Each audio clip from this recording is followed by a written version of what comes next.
যিনি দায়ী হবে, যিনি দাওয়াত দিবেন, তিনি কর্কশ ভাষী হবেন না। মাওলানা মোহাম্মদ মামুনুল হক দামাত বরকাতুহুম, তিনি যে জোরালো ভাষণ দেয়, তো অনেকে মাঝে মাঝে বলে, আচ্ছা উনি এত জোরে ভাষণ দেয় কেন? তো আমি তার একটা বক্তব্য দেখছিলাম, তিনি বলছিলেন, আমার ভাষণ কেউ যদি কোরআন সুন্নাহ বহির্ভূত প্রমাণ করতে পারে, তো আমি এই পদ্ধতিতে আর ভাষণ দিব না। কতটা কনফিডেন্স, আত্মবিশ্বাস থাকলে চ্যালেঞ্জ দিতে পারে। সূরা আলী ইমরানের 159 নম্বর আয়াতে আল্লাহ বলেন, ফাবিমা রাহমাতিম মিনাল্লাহি লিনতা লাহুম, নবী আপনি আল্লাহর রহমতে তাদের জন্য নরম হয়েছেন। ওয়ালাউ কুনতা ফাজ্জান গালিজাল কলবি লানফাদ্দু মিন হাওলিক, নবী আপনি যদি কর্কশ ভাষী হতেন, কঠিন হৃদয়ের অধিকারী হতেন, সাহাবীরা আপনার কাছ থেকে দূরে সরে যাইত। নবী আপনি আল্লাহর রহমতে নরম হয়েছেন, আপনি যদি কর্কশ ভাষী হতেন আর আপনি যদি কঠিন হৃদয়ের অধিকারী হতেন, সাহাবীরা আপনার কাছ থেকে দূরে সরে যাইত। এখান থেকে বুঝলাম দাওয়াতের ভাষা হবে নরম, কর্কশ ভাষী হওয়া যাবে না। তবে বলেন সবাই, তবে সবাই সবাই বলেন, তবে মুনাফিকদের বিরুদ্ধে, জালেমের বিরুদ্ধে কিছু বলার সময় কঠোর ভাষা প্রয়োগ করা, কঠোর ভাষা ব্যবহার করা দোষণীয় নয়, প্রশংসনীয়। কি বললাম? জালেমের বিরুদ্ধে, মুনাফিকের বিরুদ্ধে কঠোর হওয়া জায়েজ আছে।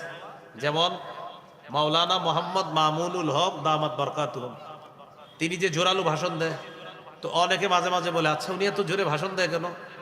তো আমি তার একটা বক্তব্য দেখছিলাম, তিনি বলছিলেন, আমার ভাষণ কেউ যদি কোরআন সুন্নাহ বহির্ভূত প্রমাণ করতে পারে, তো আমি এই পদ্ধতিতে আর ভাষণ দিব না। কতটা কনফিডেন্স, আত্মবিশ্বাস থাকলে চ্যালেঞ্জ দিতে পারে।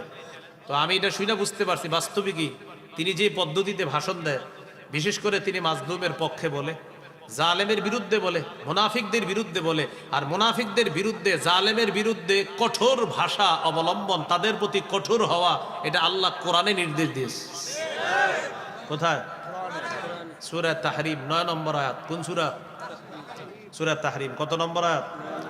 9 নম্বর আয়াত, 28 পারা 20 নম্বর পৃষ্ঠা। আল্লাহ তাআলা বলেন, ইয়া আইয়ুহান নাবিয়্যু জাহিদিল কুফফার ওয়াল মুনাফিকিনা ওয়াগলুজ আলাইহিম, নবী আপনি কাফের এবং মুনাফিকদের বিরুদ্ধে লড়াই করেন এবং তাদের ব্যাপারে কঠোরতা অবলম্বন করেন। ওয়াগলুজ, কঠোর হন, আলাইহিম, তাদের বিরুদ্ধে। তাহলে তাদের উপর কঠোর হইতে আল্লাহ তাআলা আদেশ করছেন। নবী আপনি কাফের আর মুনাফিকদের বিরুদ্ধে লড়াই করেন আর তাদের বিরুদ্ধে আপনি কঠোর হন। তো কঠোর হইতে মুনাফিকদের বিরুদ্ধে এই হুকুম কার?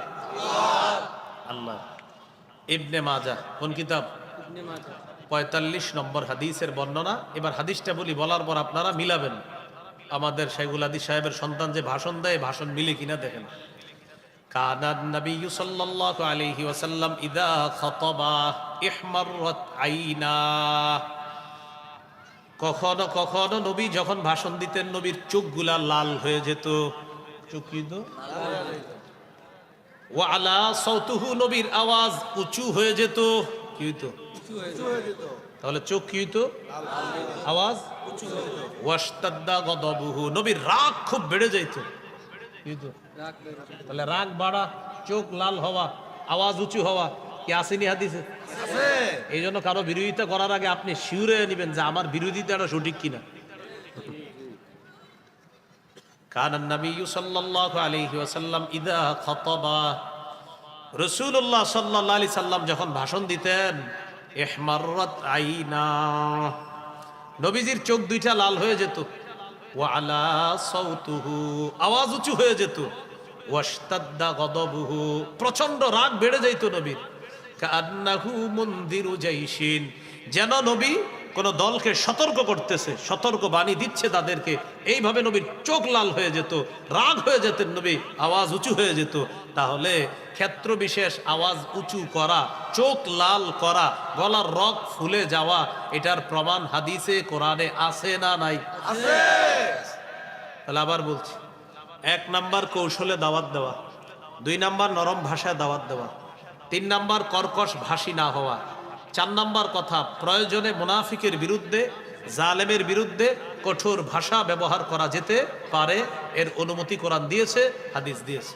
আল্লাহ আমাদের সকলকে আজকে থেকে সামনে আগামীর জীবনে বুঝা শুইনা বিরোধিতা করার তৌফিক দান করেন। হ্যাঁ, এই জন্য আমি তারে দেখতে পারি না বলে বিরোধিতা করা, এরকম মানসিকতা বর্জন করা, ঠিক আছে না ইনশাল্লাহ? হ্যাঁ, আমাদের সমাজের নিয়ম হলো আমি যারা দেখতে পারি না তার সব ভুল। আপনি যারা দেখতে পারবেন না হ্যাঁ সব, মানে হ্যাঁ সঠিক বললেও ভুল, বলবে উনি সঠিক কথাটা তো আরেকটু এইভাবে বলতে পারতো, মানে হ্যাঁ সব ভুল ওইরকম। তো এই জন্য আমরা কারো ভুল ধরার আগে নিশ্চিত হয়ে নিব আমি যার ভুল ধরতেছি যে আসলে তার ভুল না, আমি ভুল জানতেছি। আল্লাহ আমাদেরকে বুঝার তৌফিক দান করেন।